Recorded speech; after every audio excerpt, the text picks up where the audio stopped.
Politics और economy के हिसाब से हमारे देश का साल 2023 कैसा रहा और आने वाला साल 2024 कैसा होने वाला है। आज बात इसी की करेंगे।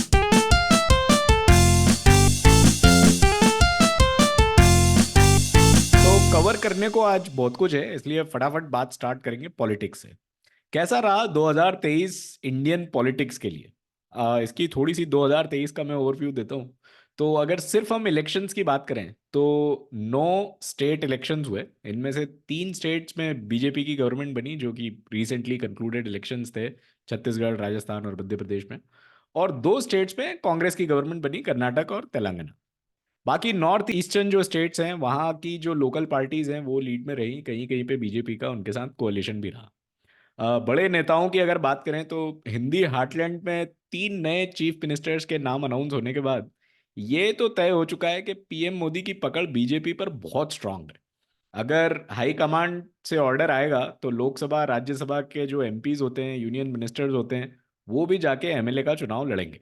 और अगर हाई कमांड का ऑर्डर आएगा तो जाने पहचाने चेहरे भी चीफ मिनिस्टर की गद्दी छोड़ देंगे। वैसे इस साल हमारी जो नई पार्लियामेंट बिल्डिंग है उसका भी इनॉग्रेशन हुआ, लेकिन जो पुरानी बिल्डिंग थी उसमें इसी साल मार्च में राहुल गांधी को डिस्क्वालीफाई किया गया था। और बाद में सुप्रीम कोर्ट ने उनकी लोकसभा की जो मेंबरशिप है वो रीइंस्टेट की थी।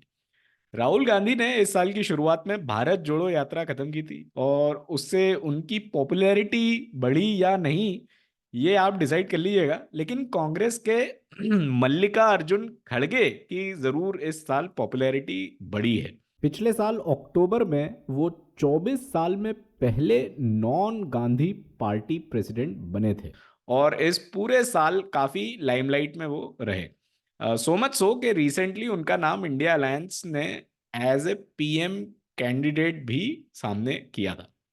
अब वैसे इंडिया अलायंस से याद आया, एक फोटो ऑप एनडीए अलायंस का भी हुआ था, लेकिन उसकी बात पता नहीं वहां से कहाँ आगे बढ़ी या नहीं बढ़ी। दरअसल रीजनल पार्टीज की जो नेशनल लेवल पर बात ज्यादा एक्चुअली होती नहीं है। बीजेपी के अपोजिशन में अगर कोई रीजनल पार्टी है तो वो गवर्नमेंट एजेंसीज के समन्स यही सब सर्व करते रहते हैं। और कुछ लीडर्स को तो जेल भी हो चुकी है। जैसे अगर आप आम आदमी पार्टी की बात करेंगे तो इस साल डेप्यूटी सीएम मनीष सिसोदिया को जेल हो गई, संजय सिंह को जेल हो गई, सत्येंद्र जैन ऑलरेडी जेल में है, अरविंद केजरीवाल को भी समन्स आए हैं। और यही नहीं, आप अगर बंगाल की बात करेंगे तो टीएमसी में एक मिनिस्टर हैं ज्योति प्रियो मलिक, वो भी अरेस्ट हो चुके हैं। ममता बनर्जी के नेफ्यू अभिषेक बनर्जी को भी समन आए हुए हैं।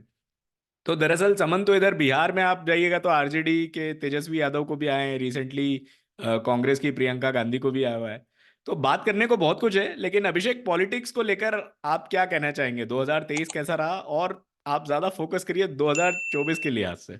जैसे शोएब ने कहा कि 2023 की एक समरी दी कि पॉलिटिक्स में क्या-क्या हुआ है, कौन से इलेक्शन हुए, किस पॉलिटिकल पर्सनैलिटी क्या क्या इमेज रही, क्या एक्टिविटी हुई। अब हम फोकस करेंगे 2024 में। अब हम 2024 में जाने वाले हैं, तो 2024 में इंडियन पॉलिटिक्स किस ओर जा सकती है। तो 2024 की बात करें तो सबसे पहले 2024 में जो सबसे बड़ी एक पॉलिटिकल इवेंट होने वाली है, वो होने वाली लोकसभा इलेक्शन। जो 5 साल में लोकसभा इलेक्शन होते हैं, इस साल 2024 में लोकसभा इलेक्शन है फर्स्ट हाफ में। अप्रैल और मई में प्रोबेबिलिटी है कि ये इलेक्शन हो। अ, जिस तरह के लोकसभा इलेक्शन पिछले 2-3 बार हमने ट्रेंड देखा है, तो अप्रैल और मई में कम से कम 5 से 6 राउंड में ये इलेक्शंस हो सकते हैं। मार्च के सेकेंड या थर्ड वीक में इसकी अनाउंसमेंट की उम्मीद है कि इसका इलेक्शन अनाउंस हो जाए। तो पूरा फोकस जो है वो इस जनरल इलेक्शन पे या लोकसभा इलेक्शन पे रहने वाला है। तो हम बात करें कि ये इस इलेक्शन में हमें क्या उम्मीद करना चाहिए, तो हम हर पार्टी का एक एनालिसिस करते हैं कि कौन सी पार्टी आज की तारीख में कहाँ खड़ी है, उसके क्या चांसेस है 2024 के जनरल इलेक्शन में। तो सबसे पहले बात करते हैं रूलिंग पार्टी की, बीजेपी की और government prime minister Narendra Modi की। तो बीजेपी की बात करें, बीजेपी की तैयारियां किस तरह है लोकसभा इलेक्शन को लेके।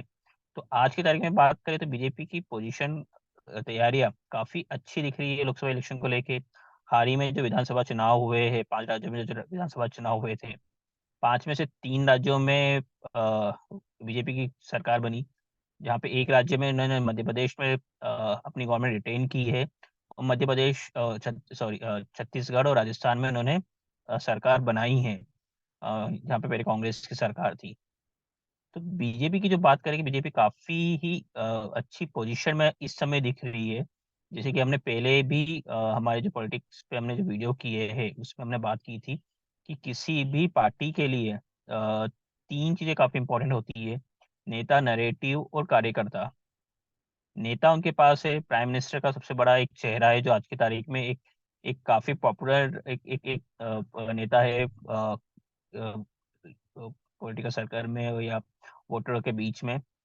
नरेटिव भी काफी सेट होता हुआ दिख रहा है। जो 2024 के जो इलेक्शन है उसमें अभी क्लियर दिख रहा है कि जो बीजेपी का नरेटिव रहने वाला है वो रहने वाला है एक तो हिंदुत्व और मोदी की गारंटी। हिंदुत्व की बात करें कि जो बीजेपी की जो एक जिस जहाँ से उदय हुआ है बीजेपी का, देखे जिस एक राम मंदिर आंदोलन जिसमें बीजेपी का काफी एक काफी इस मूवमेंट में जो पॉलिटिकल ग्राफ से बीजेपी का बड़ा काफी बड़ा योगदान रहा है राम मंदिर मूवमेंट का। जो बीजेपी की पेरेंट संस्था है आरएसएस का, आरएसएस, उसकी उसकी बात करें तो उसके लिए भी राम मंदिर मुद्दा एक काफी बड़ा मुद्दा था। और 22 जनवरी को अब राम मंदिर का प्राण प्रतिष्ठा होने वाली है, उसका इनॉग्रेशन होने वाला है। प्राइम मिनिस्टर उसकी 22 तारीख को प्राण प्रतिष्ठा करेंगे इस मंदिर की। तो ये काफी बड़ा हिंदुत्व का मुद्दा होने वाला है। बीजेपी ने इसको और जो इसके सहयोगी संस्था बोले, विश्व हिंदू परिषद बोले, आरएसएस बोले, काफी बड़ी एक इवेंट बनाने की कोशिश की है इसको। आप देखेंगे कि 1 तारीख से लेके 14 तारीख तक विश्व हिंदू परिषद और आरएसएस 10 करोड़ घरों में पहुंचने का टारगेट रख रही है कि वो 10 करोड़ घरों में जाएगी और एक एक एक इनविटेशन देगी कि मंदिर, राम मंदिर जो 22 तारीख को उसका प्राण प्रतिष्ठा हो रही है उसके लिए जाके वो इनविटेशन देंगे। पीले चावल घर में बांटेंगे। उन पीले चावलों को बोला गया है कि उन्होंने अयोध्या में इसकी पूजा की है और घर घर 10 करोड़ घरों में उनका टारगेट है कि 10 करोड़ घर में पहुंच के हम ये पीले चावल बांटेंगे। आप 10 करोड़ घर की बात कर रहे हैं तो आप एक घर में कम से कम ऑन एन एवरेज 4 वोटर ही पकड़े तो 40 करोड़ वोटर तक पहुंचने का इनका टारगेट है। उसके साथ साथ 5 लाख मंदिरों में एलईडी स्क्रीन लगाई जाएगी, जहाँ पे जब 22 तारीख को जो अयोध्या में जो मेन फंक्शन होगा प्राण प्रतिष्ठा का उसकी लाइव स्क्रीनिंग की जाएगी। जिस तरह से अयोध्या में पूजा हो रही होगी वही पूजा उन 5 लाख मंदिरों में उस समय साथ में हो रही होगी। और जब फाइनल, जब इस ये प्राण प्रतिष्ठा समारोह की जब आखिरी में जो फाइनल आरती होगी वो आरती भी इन 5 लाख मंदिरों में की जाएगी। तो इस तरह से आरएसएस और विश्व हिंदू परिषद ने कोशिश की है कि इस इवेंट को काफी बड़ा बनाया जाए। जिस तरह से मंदिर बन रहा है, मंदिर में छोटी छोटी चीजों का ध्यान रखा गया है कि मूर्तियां कहाँ से आएगी, जो मंदिर का घंटा है वो कहाँ से आएगा। तो हर देश के हर कोने से कुछ ना कुछ पार्ट एक सोर्स करने की कोशिश की है ताकि पूरे देश को जोड़ा जा सके। तो ये राम मंदिर मुद्दा काफी बड़ा एक मुद्दा हो सकता है। कुछ पॉलिटिकल कमेंटेटर जो बोल रहे हैं कि जो 2019 का इलेक्शन हुआ था उसमें जो बालाकोट एक इवेंट थी, जो बालाकोट एयर स्ट्राइक हुई थी पुलवामा अटैक के बाद, जिसने पूरे के पूरे इलेक्शन का एक एक जो हवा थी वो बीजेपी की तरफ मोड़ दी थी। तो हो सकता है कि ये राम मंदिर का जो प्राण प्रतिष्ठा है वो उनके लिए 2024 में, जो 2019 में बालाकोट ने की एयर स्ट्राइक ने किया था, वो काम कर सकती है। दूसरा जो बीजेपी का है जो नैरेटिव है वो है मोदी की गारंटी, कि हमने डिलीवर किया है, हमने विकास की योजनाओं को डिलीवर किया है, हमने जो वादा किया है वो डिलीवर किया है। जैसे कि राम मंदिर एक काफी बड़ा मुद्दा था काफी सालों से, 1980 से ये राम मंदिर मूवमेंट चल रहा है और बीजेपी का था कि हम राम मंदिर बनाएंगे। राम मंदिर बन गया है, हमने डिलीवर किया है। बीजेपी का एक और एक पोर प्रॉमिस रहा है कि हम कश्मीर से धारा 370 हटाएंगे, वो उन्होंने हटा दी है। तो उन्होंने एक और ये अपना प्रॉमिस डिलीवर किया है। ऐसे ही कई वेलफेयर स्कीम बीजेपी लोगों के पास लेके जाएगी। जैसे कि जो मुफ्त में 80 करोड़ लोगों को राशन मिल रहा है, पिछले 4 साल से उनको मुफ्त में राशन मिल रहा है, वो डिलीवर कर रहे हैं और आने हम 5 साल में और 80 करोड़ लोगों को मुफ्त में राशन मिलेगा। उसकी तरह कई वेलफेयर स्कीम है, जैसे प्रधानमंत्री आवास योजना हो गई, इंफ्रास्ट्रक्चर बड़े बड़े प्रोजेक्ट्स हो गए, जिस तरह से बड़े इंफ्रास्ट्रक्चर प्रोजेक्ट्स, नए एयरपोर्ट बन रहे हैं, नए रेलवे स्टेशन का मॉडिफिकेशन रिन्यूएशन किया जा रहा है। तो ये सब मुद्दे बीजेपी ने एक सेट कर ली है और ये लग रहा है कि बीजेपी इन्हीं मुद्दों को लेकर 2024 के चुनाव में जाएगी। तीसरी जो कार्यकर्ता की बात करें तो कार्यकर्ता का एक बड़ा एक संगठन काफी स्ट्रांग दिखता है बीजेपी का। अमित शाह के नेतृत्व में, अमित शाह की पूरी कमांड है, उनका एक पोल मैनेजमेंट है। बूथ लेवल तक, एक बूथ लेवल तक, एक पन्ने तक इनकी प्लानिंग होती है। तो इस इन सब चीजों को देखें तो बीजेपी काफी आगे लग रही है 2024 की जनरल इलेक्शन की तैयारी को लेके। कांग्रेस की बात करें या इंडिया अलायंस की बात करें तो एक क्लियरिटी अभी तक उनकी नहीं दिख रही है। कांग्रेस और इंडिया अलायंस आए थे, कई पार्टियां, 24 करीब पार्टियां साथ में आई थी और साथ में इलेक्शन लड़ने की इन्होंने ऐलान किया कि साथ में इलेक्शन लड़ेंगे। काफी कई 5-6 मीटिंगें पिछले 6 महीने में हुई है, पर इन मीटिंग्स के आगे कुछ अभी तक नहीं दिखा है। क्या सीट शेयरिंग का फॉर्मूला होगा वो डिसाइड नहीं है, क्या मुद्दा होगा ये डिसाइड अभी तक नहीं हो पाया है। आप देखिए अलायंस की सब पार्टियां अलग अलग अभी देखिए रास्तों पे चल रही है। कांग्रेस अलग एक नैरेटिव पे चल रही है, उसके जो अलग दूसरे जो पार्टनर है, जैसे समाजवादी पार्टी हो गया, टीएमसी हो गई ममता बनर्जी की, और शिवसेना हो गई, एनसीपी हो गई, नीतीश कुमार की जेडीयू हो गई। ये सब एक अलग अलग नैरेटिव पे अभी काम कर रहे हैं। एक कॉमन एजेंडा ये अभी तक फॉर्म नहीं कर पाए, और खासतौर पे शीट शेयरिंग का एक एक फॉर्मूला वो अभी तक नहीं फॉर्म कर पाए कि किस तरह से शीट शेयरिंग होगी। आप नेताओं के बयान सुन सकते हैं, ममता बनर्जी बोल रही है कि बंगाल में जो मेन टक्कर है वो बीजेपी और तृणमूल कांग्रेस की है। शिवसेना उधर महाराष्ट्र में बोल रही है कि हम सबसे बड़े वहाँ पे अलायंस पार्टनर है, हमें ज्यादा सीटें मिलना चाहिए। तो एक शीट शेयरिंग फॉर्मूला नहीं है, आने 3 महीने बाद इलेक्शन है, तो ये अभी तक ये क्लियर नहीं कर पाए। कांग्रेस की बात करें तो कांग्रेस का भी खुद का कुछ, जो सबसे बड़ी अपोजिशन पार्टी है, उसका भी कुछ नैरेटिव नहीं दिख रहा है कि वो क्या करे।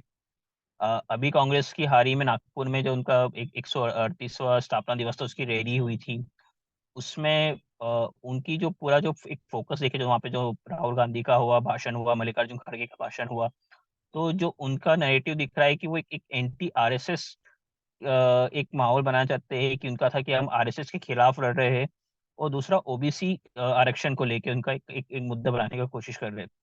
बट ये क्या दोनों मुद्दे जनता में एक, क्या जनता का सोचना है, क्या वो जनता को अफेक्ट कर रहे हैं?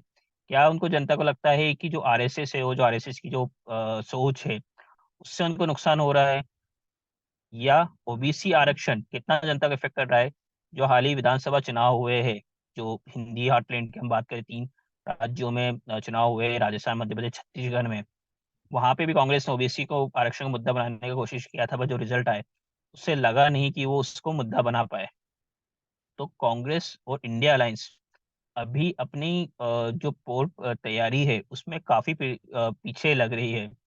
कांग्रेस की भी जैसे बात करें कि कंफ्यूजन है, राम मंदिर का जब प्राण प्रतिष्ठा समारोह है, तो उसमें उनको इनविटेशन मिल रहा है। क्या वो उस इनविटेशन को एक्सेप्ट करे? क्या सोनिया गांधी उस प्राण प्रतिष्ठा समारोह में जाएगी नहीं जाएगी, वो डिसाइड नहीं कर पा रहे हैं। अगर नहीं जाती है तो बीजेपी को एक मुद्दा मिल जाएगा कि ये एक एंटी हिंदू है। अगर वो जाते हैं तो वो एक जो बीजेपी की पीछ है उस पर उनको खेलना पड़ेगा, हिंदुत्व की पीछ पे खेलना पड़ेगा।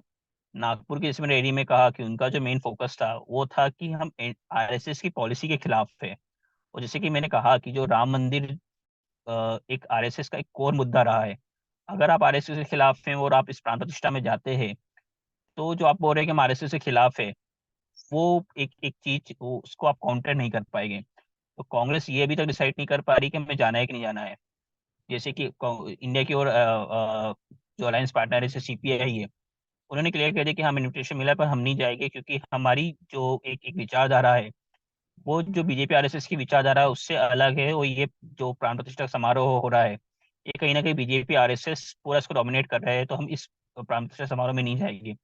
वो स्टैंड अभी तक कांग्रेस में नहीं दिख रहा है। इसी तरह से हर मुद्दे पे कहीं ना कहीं कांग्रेस में कंफ्यूजन दिख रहा है। तो इसलिए आज की तारीख में जो 2024 के जनरल इलेक्शन है उसकी तैयारी से के लिए देखें तो कांग्रेस काफी पीछे दिख रही है। इस जनरल इलेक्शन के बाद 2 राज्यों में असेंबली इलेक्शन भी हो गए सितंबर में, महाराष्ट्र में और हरियाणा में। ये 2024 जनरल इलेक्शन हो गए, उसका रिजल्ट भी इन असेंबली इलेक्शन को कहीं ना कहीं इफेक्ट करेगा। 2024 में महाराष्ट्र हरियाणा के अलावा और भी कुछ स्टेट से जहाँ इलेक्शन होंगे, आंध्र प्रदेश, अरुणाचल प्रदेश, उड़ीसा, सिक्किम और झारखंड। तो ये भी थोड़ी सी की स्टेट्स हैं, बड़ी स्टेट्स अभिषेक ने ऑलरेडी बताई। इंडिया अलायंस को लेकर एक बात जो मैं ऐड करना चाहता था वो ये कि इंडिया अलायंस को अगर आप देखें तो आपको लगेगा नहीं कि कांग्रेस के अलावा जो बाकी पार्टीज हैं उनके स्टेक्स कोई बहुत ज़्यादा हाई हैं।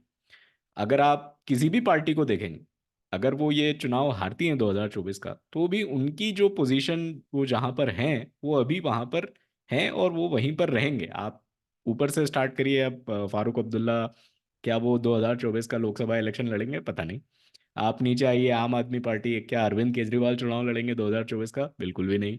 फिर आप नीचे आइए, बिहार में नीतीश कुमार, तेजस्वी यादव, क्या ये लोग लोकसभा इलेक्शन लड़ेंगे? बिल्कुल भी नहीं। फिर आप यूपी में जाइए, क्या अखिलेश यादव लड़ेंगे? नहीं, वो अभी अपोजिशन के नेता है, वो वही रहेंगे। ममता बनर्जी क्या चुनाव लड़ेंगी? बिल्कुल भी नहीं। स्टैलिन तमिलनाडु के चीफ मिनिस्टर हैं, वो भी कुछ नहीं करने वाले। आप महाराष्ट्र में जाइए, क्या शरद पवार 2024 लोकसभा इलेक्शन लड़ेंगे? वो बिल्कुल भी नहीं लड़ेंगे। क्या उद्धव ठाकरे लड़ेंगे? वो भी नहीं लड़ेंगे। तो इन लोगों का इंडिया अलायंस को लेकर इनके पास जो हम कहते हैं stakes, skin in the game, इन लोगों के पास हारने के लिए बहुत कम है। लेकिन अगर इंडिया अलायंस चलती है, अगर सीट शेयरिंग होती है, अगर इंडिया अलायंस के जो भी कंटेंडर्स कंटेस्टेंट्स चुनाव लड़ते हैं और वो जीतते हैं, तो इन लोगों के पास गेन करने के लिए बहुत कुछ है। At the same time Congress का यहाँ पर सबसे बड़ा स्टेक है। कांग्रेस के लिए हार जीत सबसे ज्यादा मैटर करेगी एज कंपेयर टू बाकी के जो रीजनल प्लेयर्स हैं। तो इसलिए मुझे ऐसा लगता है कि इंडिया अलायंस को लेकर जो एक स्टेक्स बाकी की पार्टीज के कम है, इसकी वजह से इसकी जो प्रोग्रेस है, जो स्पीड है, वो भी कम है। जिस दिन ये बड़े बड़े नेता कहेंगे कि हम लोग भी लोकसभा का चुनाव लड़ेंगे और हम लोग भी हमारी रीजन से एमपीज बनने के लिए रेडी हैं, उस दिन ये अलायंस एकदम से स्पीड बढ़ेगा और उस दिन इन लोगों का स्टेक भी इस अलायंस में बढ़ेगा। अभिषेक, आप कुछ ऐड कर रहे हैं? हाँ, जैसे कि आप कह रहे हैं कि आपने जिन सब लीडरों के नाम दिए, रीजनल लीडरों के नाम दिए, कि इनके स्टेक कम है, बट कोई भी पीछे हटने को तैयार नहीं है। कि एक कॉमन नेता कौन होगा, कन्वीनियंट कौन होगा, ये अभी तक डिसाइड नहीं हो रहा है। इनकी आपस में ही पॉलिटिक्स चल रही है। जिस तरह से जो पिछली मीटिंग हुई थी उसमें अरविंद केजरीवाल और ममता बनर्जी ने मल्लिकार्जुन खड़गे का नाम आगे किया। वो इसलिए कहा कि नीतीश कुमार की बात की थी, नीतीश कुमार कन्वीनर बन सकते हैं, तो नीतीश कुमार नहीं बने तो इसलिए मल्लिकार्जुन खड़गे का नाम उन्होंने प्रस्तावित किया, एक दलित लीडर है। तो और दूसरी तरफ राहुल गांधी को भी, कोई भी जो नेता है, जो जो आपने नाम दिए पूरे जम्मू कश्मीर से लेके तमिलनाडु तक, कोई भी राहुल गांधी को अपना नेता मानने को तैयार नहीं है। तो स्टेक्स तो कम है, बट कोई भी एक अपनी पोजीशन कम करने को तैयार नहीं है कि हम ठीक है, एक एक कॉमन एक नेता बना दे। कन्वेयर कन्वेयर कौन होगा, वो भी तब ये डिसाइड नहीं कर पाए हैं। हाँ, बिल्कुल सही। यहाँ पे भी इन दोनों इन सारी पार्टीज के बीच में तनातनी तो है ही। खैर, अब बात करेंगे इकोनॉमी की। इस साल सुप्रीम कोर्ट ने demonetisation of 500 and 1000 rupee notes की लीगैलिटी को अपहोल्ड किया था। और कुछ महीने बाद आरबीआई ने अनाउंस किया कि सारे 2000 के नोट सर्कुलेशन से बंद हो जाएंगे। कहा जाता है कि डीमोनेटाइजेशन ने इकोनॉमी पर एक बड़ा इम्पैक्ट किया था, जिससे हम शायद आज तक उभर नहीं पाए। हालांकि शेयर मार्केट जो है वो तो नए हाईज टच कर रहा है, जिसकी बात हमने की भी थी। बट रियलिटी ये है कि कुल मिला के 8 करोड़ इंडियंस शेयर मार्केट में इन्वेस्ट करते हैं। तो शेयर मार्केट में जो भी होता है उसका डायरेक्ट इम्पैक्ट सिर्फ 8 करोड़ लोगों पर पड़ता है। ऑन एन एवरेज देश के 80 करोड़ लोग 5,000 रुपये महीना में अपना गुजारा करते हैं। प्रधानमंत्री गरीब कल्याण अन्न योजना के तहत 80 करोड़ से ज्यादा लोगों को food grains free of cost दिए जा रहे हैं। ये सब हमारी इकोनॉमी के बारे में क्या बताता है? कितने ही ई कॉमर्स स्टार्टअप्स और इन्वेस्टर्स का ओपनली ये कहना है कि इंडिया 140 करोड़ कस्टमर्स नहीं, बल्कि सिर्फ 10 करोड़ कस्टमर्स का मार्केट है। हालांकि 10 करोड़ कस्टमर्स भी कम नहीं होते, इतनी तो जर्मनी, फ्रांस, यूके इन जैसे देशों की पॉपुलेशन नहीं है। तो इस पॉपुलेशन की अगर हम बात करें तो इसी साल हमने 2023 में हमने चाइना को भी पीछे छोड़ा है as the most populous country in the world. इस साल हमने कुछ एपिसोड्स जीडीपी पर भी किए थे, तो उन्हें भी आप देख सकते हैं। और जितने भी रिलेटेड एपिसोड्स हैं उन सबकी लिंक भी आपको डिस्क्रिप्शन में मिल जाएगी। तो अब हमारी इकोनॉमी को लेकर और बात आगे की अभिषेक करेंगे। इकोनॉमी की बात की, जैसे आपने कहा कि जो इकोनॉमी को लेके आपने जो बात रखी कि हमारी जीडीपी ग्रोथ रेट की हमने बात की पूरे साल, अ, जो अनुमान था उससे काफ़ी अच्छी, एक बोल सकते हैं कि जैसे लास्ट क्वार्टर की हमने बात की 7.3% हमारी जीडीपी ग्रोथ रेट थी। हम एक 3 ट्रिलियन, एक एक जो इकोनॉमी की साइज़ है उसमें बोला गया 3 ट्रिलियन इकोनॉमी से एक बड़ी हमारी साइज़ हो गई है। एक ये पर्सपेक्टिव हो सकता है कि हमारी ग्रोथ काफ़ी अच्छी है। दूसरी तरफ हमारा देखने का ये पर्सपेक्टिव हो सकता है कि पर कैपिटा इनकम कितनी बड़ी है। जैसे कि आपने कहा कि 80 करोड़ लोग अभी भी एक तरह से गरीबी रेखा के नीचे आते चुके हैं, कि जो प्रधानमंत्री फ्री राशन वाली योजना है, उसमें गरीबी रेखा से नीचे वाले परिवारों को ही राशन दिया जाता है फ्री में। तो 80 करोड़ लोग एक तरह से अभी भी माने कि गरीबी रेखा से नीचे आ रहे हैं। हमने जैसे कंज़्यूमर का कहा कि 10 करोड़ हमारी जो 140 करोड़ की पॉपुलेशन है, उसमें से केवल 10 करोड़ ही लोग एक्चुअल कस्टमर है जो कि ई-कॉमर्स प्लेटफ़ॉर्म पे जाके परचेज़ करते हैं। यानी कि हमारी जो टोटल पॉपुलेशन में से 10% भी नहीं है। तो एक तरीका ये हो सकता है कि हमारी इकोनॉमी ग्रो कर रही है। पिछले कुछ सालों में हमने काफ़ी अच्छी प्रोग्रेस की है।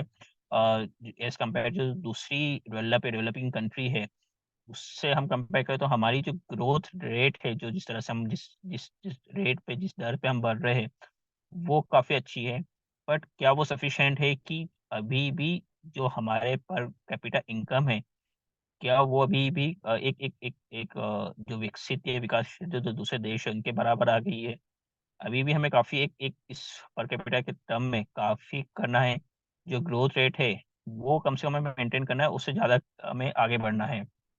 2024 की बात करें कि हमारे इकोनॉमी के लिए क्या एक अपॉर्च्युनिटी हो सकती है और क्या थ्रेट हो सकते हैं? तो अपॉर्च्युनिटी की बात करें कि हमने जैसे कि मैंने कहा कि जो 2023 था, उसमें काफ़ी डेवलप और डेवलपिंग कंट्रीज़ से काफ़ी अच्छी हमारी ग्रोथ रेट रही है, और यही अनुमान लगाया जा रहा है कि आगे भी हमारी ग्रोथ रेट अच्छी ही रहेगी। एक एक एक्सपेक्टेशन की तरफ 6.57% के आसपास हमारी ग्रोथ रेट रहने का अनुमान है, और वो हम उम्मीद की जा रही है कि अगर कुछ बुरा नहीं करे, कुछ अच्छा भी ना करने का, कुछ बुरा ना हो, जैसा चल रहा है वैसे चलता रहे, तो साढ़े 6% 7%, साढ़े 6-7% के आसपास हमारी इकोनॉमी की एक ग्रोथ हो सकती है। दूसरी तरफ बात करें कि जो कॉर्पोरेट अर्निंग्स फिगर देखें कि किस तरह कंपनियाँ कर रही है। तो पिछले जो लास्ट क्वार्टर के हम रिज़ल्ट देखे कंपनीज़ के, वो काफ़ी अच्छे रहे, जितना अनुमान था उससे काफ़ी अच्छे रहे। फर्स्ट हाफ में हम कंपेयर करें तो फर्स्ट हाफ में थोड़ा-सा अर्निंग प्रेशर दिख रहा था, प्रॉफिट मार्जिन्स पे कंपनी की प्रेशर दिख रहा था। बट पिछले क्वार्टर के रिज़ल्ट में ये दिखा है कि कंपनीज़ की अर्निंग बढ़ी है, मार्जिन्स बढ़े हैं, प्रॉफिट्स बढ़े हैं, और उम्मीद की जा रही है कि जो फाइनेंशियल ईयर 24-25 में भी इसी तरह से कंपनी का परफॉर्मेंस रहेगा। कंपनी परफॉर्मेंस से मतलब ये है कि अगर कंपनी अच्छा परफॉर्म करेगी तो उनके जो एम्प्लॉइज़ है, उनको इंक्रीमेंट ज़्यादा मिलेंगे।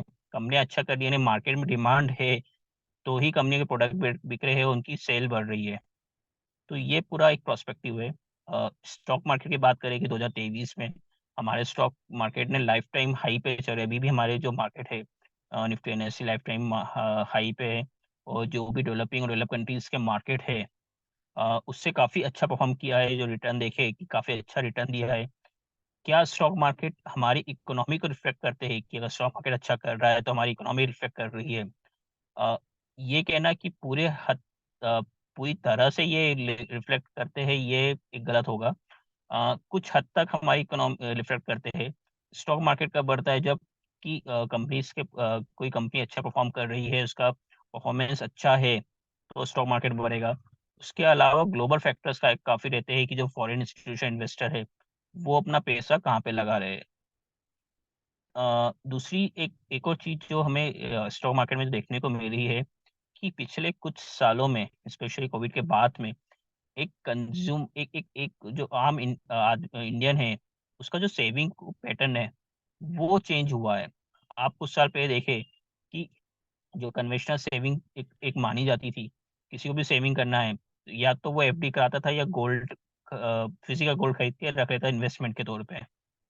बट पिछले कुछ सालों में एक जो कंज़्यूमर पैटर्न है, जो बिहेवियर है, उसमें काफ़ी चेंज देखने को मिला है। काफ़ी नए जो प्रोडक्ट्स हैं, उसमें लोग इन्वेस्ट करना जा रहे हैं, चाहे वो रियल एस्टेट हो, चाहे वो different market link saving scheme हो, म्यूचुअल फंड हो। जो शेयर मार्केट बढ़ा है उसके बढ़ने का भी एक रीजन ये है कि म्यूचुअल फंड से के थ्रू काफी पैसा मार्केट में आ रहा है, काफी लोगों ने एसआईपी करना स्टार्ट किया है। तो एक ये बिहेवियर एक चेंज दिख रहा है कि एक सेविंग के टर्म्स में। दूसरा डिस्पोजेबल इनकम्स के टर्म्स में, पहले जिस जो रेशो था कि लोग की जो जो टोटल इनकम थी उसमें से वो सेव कितना करते थे, खर्च कितना करते थे। तो एक खर्च का एक रेशो आप देखें कि जो परसेंटेज था वो बड़ा है, जो कि एक तरह से देखें तो एक अच्छा साइन भी है कि अगर लोग जाएंगे मार्केट में खर्च करेंगे तो उससे हमारी इकोनॉमी को ही बूस्ट मिलेगा। तो ये जो एक एक पॉजिटिव फैक्टर थे हमारी इकोनॉमी को लेके। अब हम बात करें कि क्या एक थ्रेड रह सकता है, कि क्या हो सकता है इकोनॉमी की जो हमारी ग्रोथ रेट है जो हम उसको इफेक्ट करे। तो ग्लोबल फैक्टर अभी भी चल रहे हैं, जैसे कि रशिया यूक्रेन वॉर पिछले अब 2 साल होने हैं, 2 साल से चल रही है। रिसेंटली इसराइल और फिलिस्तीन में जो टेंशन चल रही है उससे ग्लोबल लॉजिस्टिक और सप्लाई चेन में काफी इफेक्ट पड़ा है। जिस तरह से आपने पीछे कुछ टाइम में न्यूज़ पढ़ी होगी कि कई शिप्स पे जो स्विस कैनाल वाला जो रूट है रेड सी पे रेड सी के थ्रू होकर जाता है, उस पे अटैक हुए हैं, जिससे कि वो पूरा का पूरा जो एक एक ट्रेड रूट है जो कि एक यूरोप को एशिया से कनेक्ट करता है, उस रूट पे जो शिप्स की आवाजाही है उस पे इफेक्ट पड़ा है। इंडियन शिप्स पे भी अटैक हुए हैं। एक इंडियन शिप को हाईजैक करके ओमान ले जाया गया। एक इंडियन शिप पे ड्रोन से हमला हुआ। तो ये एक जो पूरा जो फैक्टर है जो ग्लोबल लॉजिस्टिक्स को लेके, सप्लाई चेन को लेके, वो एक कंसर्न रह सकता है। दूसरा इन्फ्लेशन को लेके एक कंसर्न रह सकता है। इन्फ्लेशन अभी भी हम देखें, इंडिया की बात करें या दुनिया दूसरी कंट्री की बात करें, सभी अमेरिका की बात करें, एक कंसर्न है। इन्फ्लेशन बढ़ना रुक गया है बट अभी भी कम नहीं हुआ है। जो कि हम अगर इंडिया की बात करें, जो आरबीआई की गाइडलाइन है कि हमारे इन्फ्लेशन 4% से नीचे होना चाहिए, उस लिमिट से अभी भी ज़्यादा है। तो इन्फ्लेशन एक कंसर्न हो सकता है। और जिस तरह से जलवायु में परिवर्तन हुआ है, जिस तरह से मौसम मौसम में चेंजेस हो रहे हैं कि बेमौसम बरसात हो जाती है या बरसात के समय बारिश नहीं होती है, तो इससे जो हमारे क्रॉप के प्रोडक्शन है उस पे इफेक्ट पड़ता है। तो जिससे कि जो बेसिक खाने पीने की चीजें हैं उसके दामों में बढ़ोतरी होती है और इससे इन्फ्लेशन बढ़ने के चांसेस रहते हैं। तो ये तो थी इकोनॉमी की बात। इस साल की कुछ और भी सिग्निफिकेंट इवेंट्स थी जो हमने आज तो कवर नहीं की, लेकिन हम पहले भी इनके बारे में बात कर चुके हैं, जैसे चंद्रयान का चांद पर पहुंचना, G20 और गवर्नमेंट के initiatives in the field of hydrogen and semiconductors.